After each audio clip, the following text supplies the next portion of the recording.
Let Burns speak. Burns Night is fast approaching. It's coming up this week. And as is customary at this time of year, there is a flurry of articles on literary websites about who Burns was, what Burns Night involves, what a haggis is, and how to hunt them in the wild, as well as a series of articles questioning whether or not we should still be celebrating Robert Burns, usually written in the bright-eyed, yikes-seeking idiom of the internet age, but actually calls for Burns's approbation or cancellation is nothing new. Catherine Carswell's biography of Burns, published in 1930, was hugely controversial upon release due to some of the more unsavoury aspects of Burns's character that Carswell describes. It caused such an upset amongst Burns fans that Carswell received a bullet in the mail with an accompanying note saying words to the effect of "do the right thing, make the world a better place." So people have been arguing about whether or not Burns was a good guy for a long time. Clark Hunter, the editor of this volume, says in his introduction, this was put together in 1961, that foreigners have tended to write better stuff on Burns. Scots, he says, are too prejudiced on the subject of the national poet Robert Burns. Hence the title of this volume, Let Burns Speak, Let Burns Speak for Himself. Essentially, this is a short volume of letters written by Burns, organised chronologically and connected with a little contextual background written by Clark Hunter. In effect, a sort of retro-fitted autobiography. And so naturally, almost as a centrepiece, the volume does contain a very famous letter by Burns written in 1787, just on the cusp of fame, which is effectively an account of his life thus far, which, as Clark Hunter says, is pretty much the basis for any Burns biographer. Just to give you a sense of what an entertaining letter writer Burns is, I thought I'd just read you a very short bit from that autobiographical letter. For though the will-o'-wisp meteors of thoughtless whim were almost the sole lights of my path, yet early ingrained piety and virtue never failed to point me out the line of innocence.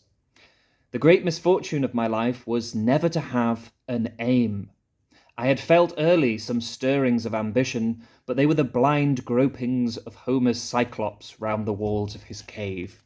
Burns is a fantastically colourful letter writer, often funny, often extremely melodramatic. But although it is presented as a kind of edited autobiography of Burns, this volume shows how sorely needed a independent biographer of Burns is if we're going to get to grips with this man, and one of the challenges immediately facing them, namely that Burns presents himself as such a multifarious figure.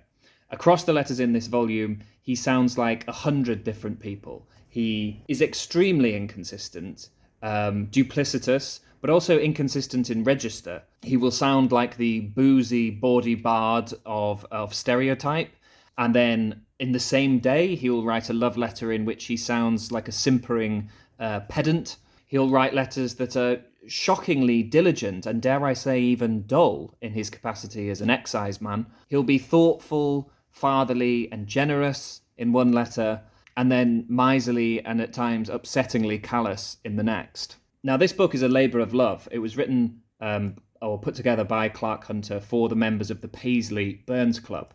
But it's not afraid to look at the ugly side of Burns. Letters in which he admits quite flippantly to beating up his wife, for example. And as Clark Hunter rightly comments, it's impossible to reconcile that man with the man who wrote some of the tender love poems. But in fact, there are all kinds of sides of Burns that are impossible to reconcile with other sides of Burns. It's not so much a double life as a life of multitudes. But yeah, that's Let Burns Speak. I recommend it. It's widely available, especially if you live in Scotland. It's the kind of book that shows up frequently at secondhand bookshops. It's a really entertaining collection of Burns's letters. And if you're looking for a biography, I really do recommend Catherine Carswell's. It's controversial to this day, and some of its claims have been contested, but it's a romp of a read. And if it's also a little irresponsible, fast and loose with the facts, and then roguish, then so much the better in view of its subject.